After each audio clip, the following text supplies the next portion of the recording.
নদীর উপর সেতুতে একদল মানুষ দাঁড়িয়ে আছেন। সেতুর নিচের পানির মধ্যে একটি অজগর দেখা যাচ্ছে। এ সময় এক তরুণ একটি আকশি নিয়ে সেতুর রেলিংয়ে উঠে পড়েন।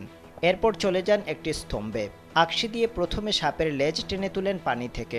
এরপর ধীরে ধীরে পা দিয়ে অজগরটির লেজ টানতে থাকেন উপরের দিকে। সাপটি ধরে আবার সেতুতে উঠে আসেন। বিশালাকার সাপটিকেও উপরে তুলে আনেন। অনেকে তরুণের সাহসিকতার প্রশংসা করলেও আবার অনেকে তার তীব্র সমালোচনা করেছেন। নেটিজেনরা বলছেন, অজগরটিকে এভাবে উদ্ধার করার কোনো প্রয়োজন ছিল না। একজন ইন্টারনেট ব্যবহারকারী লিখেছেন, আমাদের উচিত প্রাণীদের শান্তিপূর্ণভাবে বাঁচতে দেওয়া। অজগরটি নিজের মতো ছিল।